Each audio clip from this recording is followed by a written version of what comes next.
Hello everybody, Good Buddy Q here with Lubo again. Yes, and we're on to part 2 of the Kingdoms of the Cardverse series. Yes? Yes. Yes. So the first one we're going to talk about is Clubs, the Kingdom of Luck. if the Kingdom of Hearts and the Kingdom of Love was Kyo's thing, the Kingdom of Clubs was all me. Yup. It's a thing. It's a thing and it's full of drama. This is where we get the most Game of Thrones in this shit. Yeah. But that's okay. It throws in a little bit of excitement because, you know, not everything can be fairy tales and happily ever afters. Yeah. That goes to the hearts. Shh. That's mine. I'm the fairy tale part, you're the Game of Thrones part. Together we make harmony. Excuse you, even Clubs gets a little bit of a happy ending. Oh. Maybe. Except for Yekaterina. Yeah, but we talk about her in a bit. Anyway. We'll talk about her in a bit. Alright, let's get started with the canons. Yep, the canon court. So we got King Ivan, which is Russia, Queen Elisabetta, Hungary, and Jack Roderick, which is Austria. And we're wondering, what the fuck Austria doing in here? But, you know, we figure he transferred from another place, like, probably from Hearts or something. Because, you know, the Germanics family seems to stem from Hearts, so... Could just come over. Especially with Elisabetta, you know.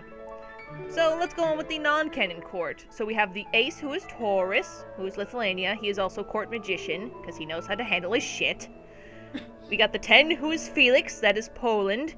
He's basically the secondary branch of the royal family, so he's just a royal piece of shit.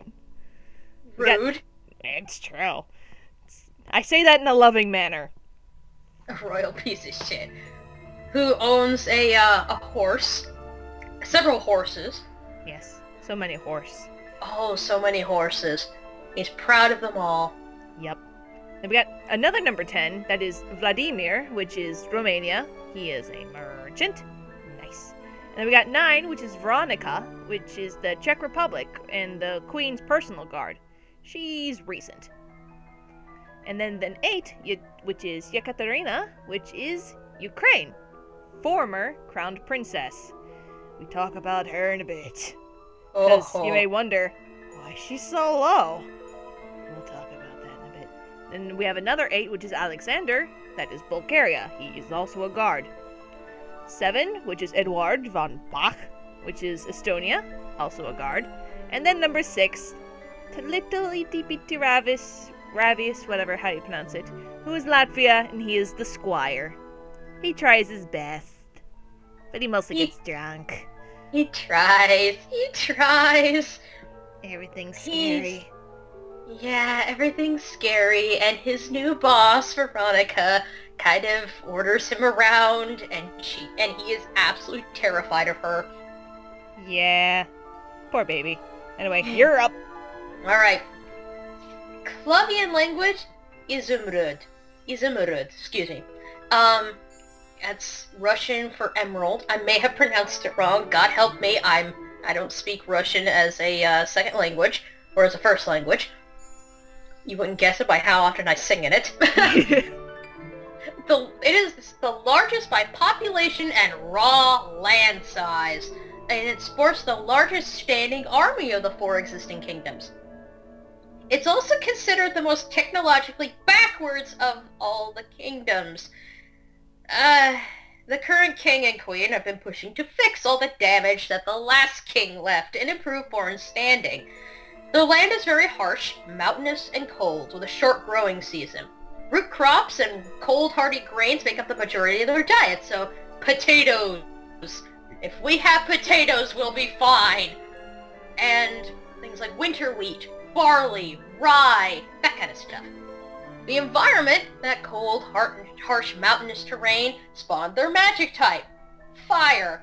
Now everyone immediately assumes, wait a minute, it's full of Slavs! Why don't they have ice powers? Because that's stereotypical. Besides, one can't freeze to death if you blow off heat like a furnace anyway. Now, this includes things like, you know, actually producing fire, seeing heat signatures, immunity to fire, tracking heat signatures, like in footsteps. That's what Natalia does. She can see people's footprints through their heat signatures and see things like key prints on people's fingertips. It makes it very, very good for catching criminals. She's the chief of police for a reason. Yep. Nobody wants to be caught by her. I don't blame them. Now, their magic in particular is tied to their emotions, so holding themselves together is absolutely necessary lest everything in the whole kingdom burns down, because there's one firebrand out there who's like, I am hot shonen protagonist, and everything sets on fire. Good job, guys. But it led to an international stereotype that Colombians are all incapable of smiling and that they're all emotionally stunted. That's not the case. They just hold it in, and they only express themselves when they are genuinely happy, or they are genuinely sad, genuinely angry. All their brands as well are based on blood relation to the royal family, particularly King Olga the Markless, the first Colombian king. Because their first ruler was Markless, and one can't change one's heritage, they hardly care about branding outside of keeping royal blood on the throne. They're pretty laid back about the brand itself for the Four Kingdoms, and kind of rarely bother changing brands outside of international immigration law. It kind of pisses the Spades off, their neighbors, but we'll get to that later. The previous king, King Ivan's father, he was unbelievably harsh, very traditionalist, and a hard-hearted man. King Ivan's marriage to Elizabeta was confirmed under his rule, and those two monarchs have been trying their best to fix what he did. And because of all the things that he did, the court is full of drama. Like, Queen Elizabeta was initially going to marry into the Harts royal family, for love, no less, until her groom-to-be abdicated the throne and got kicked out. Good job. King Ivan was basically the silver medal, even politically was the silver medal, and he knows full well that he isn't her first choice. So he affords her every luxury and freedom that he can't try and compensate for it. I mean, the common folk joke that this means there's two kings on the throne rather than a king and a queen, but it's been for the better. It's a more egalitarian relationship, and even in the face of their previous kings' more traditionalist, very rigid rules, it's been getting better because Elizabeta is as equal in partnership on the throne as Ivan is. Now, Princess Natalia, the youngest of the three royal siblings, was once a royal guard. She was a 10, and she terrorized the court. She was very good at her job and was also very paranoid and kind of a brat. The ace of clubs, Taurus, attempted to woo her, so she set him on fire. King Alfred, then just a prince, tried to negotiate a meeting for a potential marriage match. She sent him his marriage contract back in a perfumed envelope and all the ashes with it. And when the Hearts ace, Christian, if you remember him, showed up to try and deliver summons, she didn't know who he was and tried to set him on fire. Christian was smitten. And soon things were arranged and they got married, and now she's into Hearts and she's pretty happy. She's happy enough. Yeah, she's actually pretty happy. I mean, he treats her very, very well. And considering where she came from originally and what she had to deal with her dad, it's a nice change of pace. And Christian likes difficult women. It's kind of taming of the shroom to fire and ice kind of couple. Yeah, and there's no more difficult woman out there than Natalia. You go, Christian, you go. They're a good couple. It really works. Yeah. And then we come to the oldest of the siblings. And we mentioned back there that she was the former crown princess, and she was much lower than both of her siblings. She was firstborn, and she started her life being trained as a would-be king. But then her traditionalist father had a son, and that meant, he's gonna be king, I'm gonna take your brand away and give it to him. And she raised one hell of a fuss and threatened a political coup over it. And her father, being a king, and fully within his rights to do so, destroyed her brand and made her markless.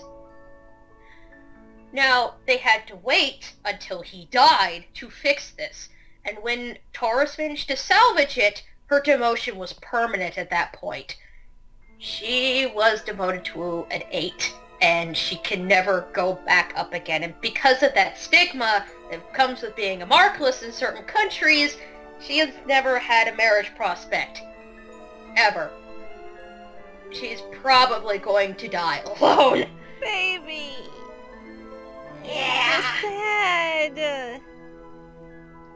She's had a hard life, and her brother feels like it's his fault. Kinda is, and she's a little bitter towards him for it, because she thinks she could be a better king, but that's not her position anymore, so she just gotta sit back and swallow it and be bitter, salty about it, in very passive-aggressive ways, but just to get on with her life. They are longtime rivals with Spades. They've been at each other's throats for centuries. They're closely allied with Hearts, probably because of Natalia. You can't exactly ignore all the good that she does when people are now too scared to commit crime. But speaking of Spades, oh boy. Now we're into the kingdom most people want to hear about. The Spade Kingdom. The Kingdom of Power. The kingdom that all the other 3 kingdoms have been ignored by the fandom for. Every time I try to do research and find doujinshi, even, set in Cardverse, it was always US-UK based, always in Spades. It is very difficult to find anything of any of the other 3 kingdoms, even Hearts, which has a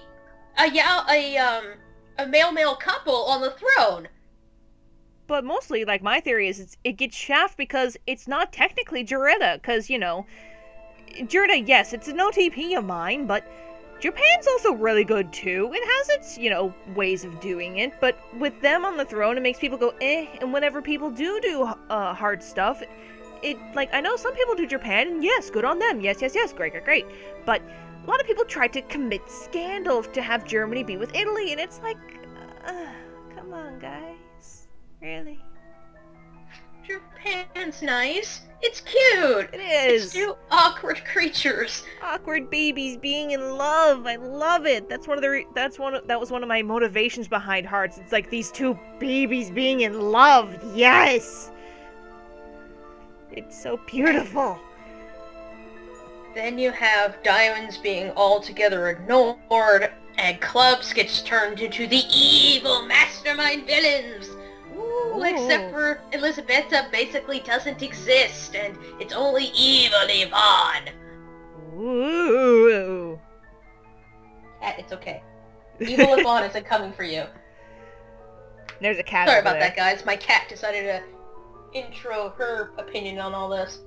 Anyway, yes. So let's talk about the Spade Court. So we have the 3 canon of the court. We have King Alfred, America, Queen Arthur, England, who also doubles as the court magician, and Jack Yao, which is China. Now for the non-canon one. There's actually not many here. We have Ace, Niraja, I think is how it's pronounced. They are India. We have no idea where they are. They kind of vanished. Same with Matthew. They're kind of gone. Who knows what happened? What's the mystery? And now we have a 10. Lian? Is that how I pronounce it? Yeah, I think so. Lian, who is Vietnam. She is the magician's understudy. To Alfred's dismay, but we have the 10, Maximo, who is Cuba. He's a scholar and the alarm bell. we'll go into that later. 9, who is Samuel, who is Australia. He is a royal guard for them. And 8 is Mei, who is Taiwan. She's a mid-rank noble. And the other 8 is Li Xiao, which is Hong Kong, also a scholar.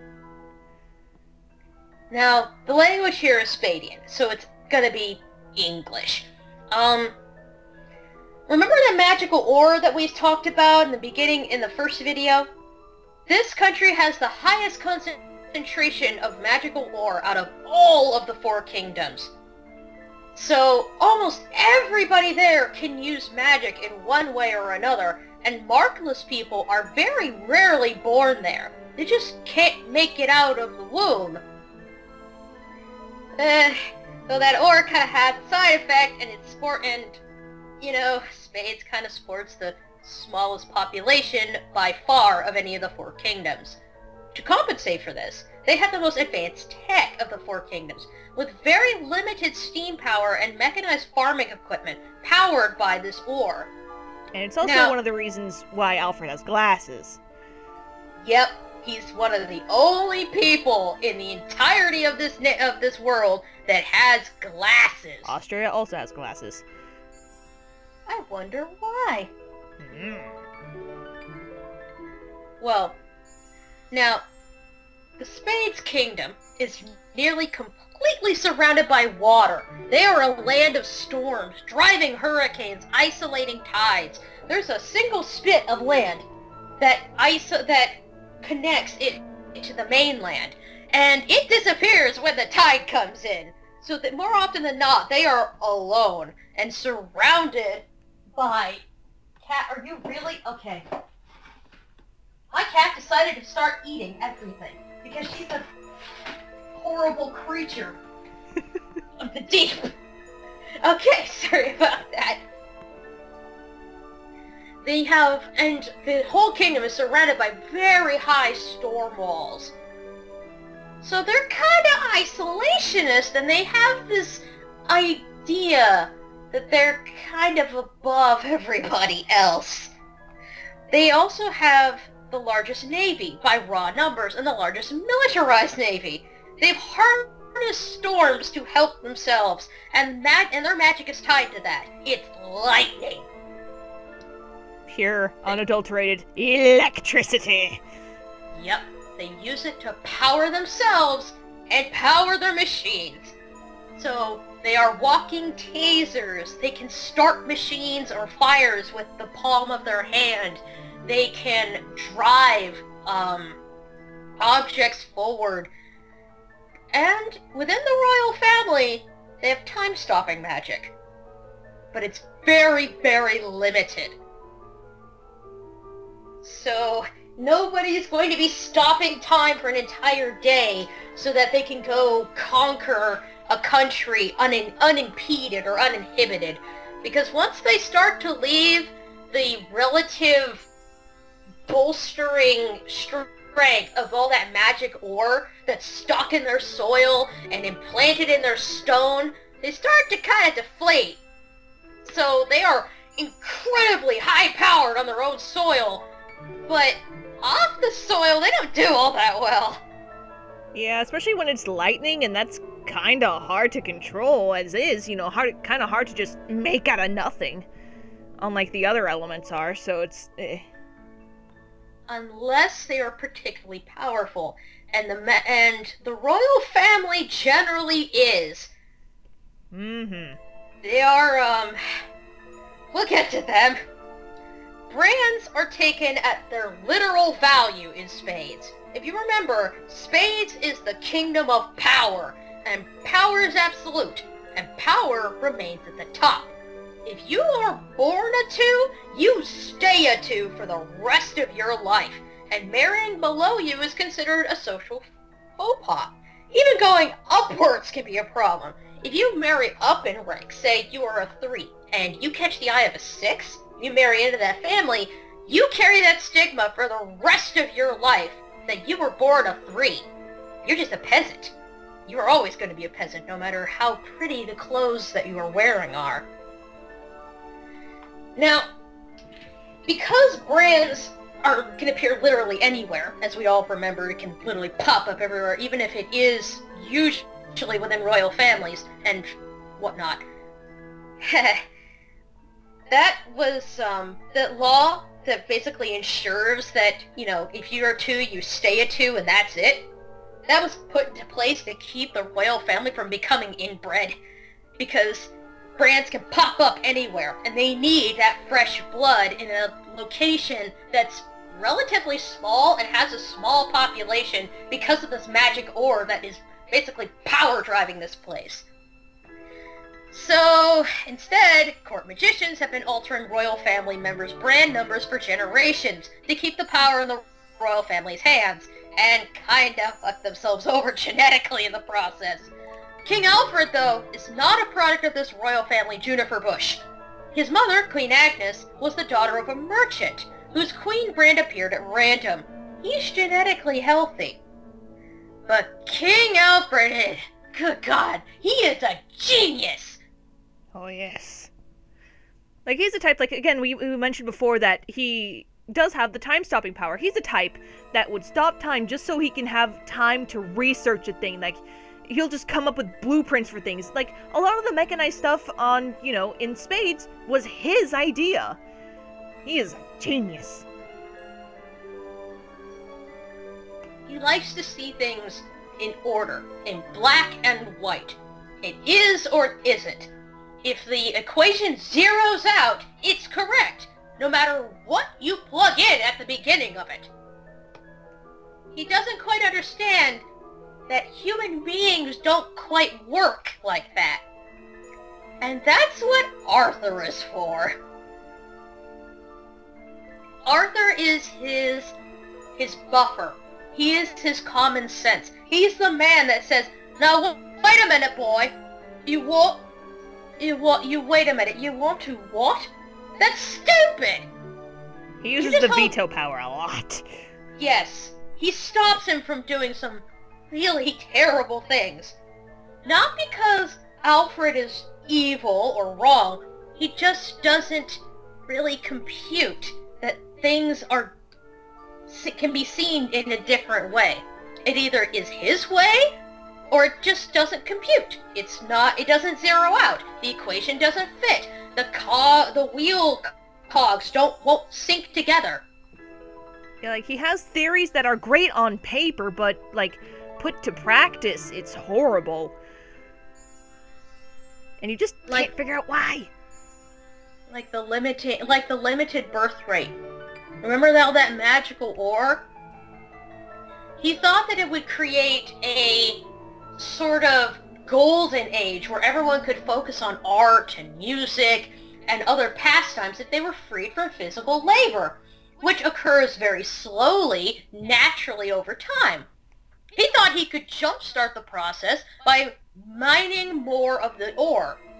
In the process, though, he basically had a generation of only 100 children pop up because everybody else was stillborn. He couldn't figure out what the problem was. And it bugged him, and bugged him, and bugged him, so he started to replace the workers with mechanical ones. The ore, he couldn't let it go because that was what was driving his economy. So he started looking for other options, and he took the human element out. And it took Arthur convincing him that you can't treat your people like cogs in order to get your plans to work, for him to sort of dial it back. If he didn't have Arthur as a tempering influence on him, his youth would kind of screw over his country. And patriotism and loyalty to the state controls every aspect of Spadian society. Yeah.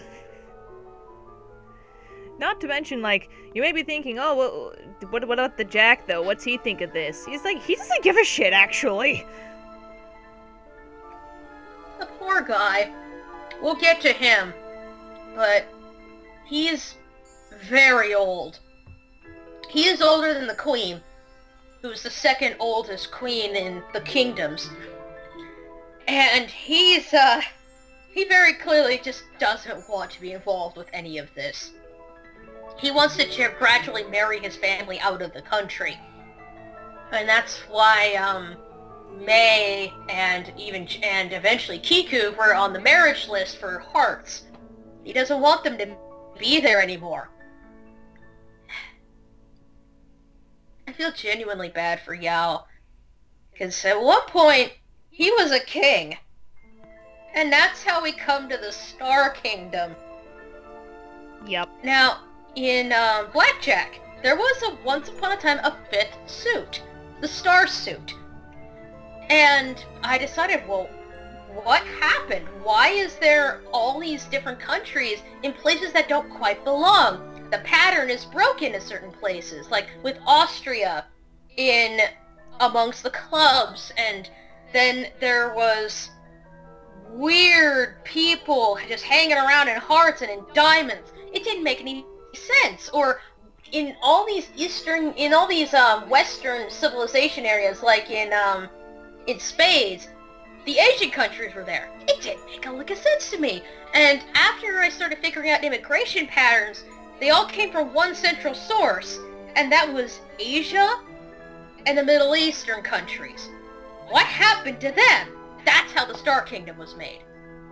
Yep. I imagine it was the center of the Fountain of Youth, because all the nations that were there are older ones. Yep. And it's also, because Arthur looks young, even though he's the second oldest queen, so it's kind of something Yao's kind of learned how to deal with. Fountain o' Youth. But we're actually getting close on time, so we should probably talk about the Star Kingdom in more length next time. Yeah. Yeah. So, we're gonna talk about the Star Kingdom and also the Jokers. Because, this is just the non-kingdoms now. Quote unquote. But yeah, so next time, Star Kingdom Jokers. Have a good day, everybody. Bye!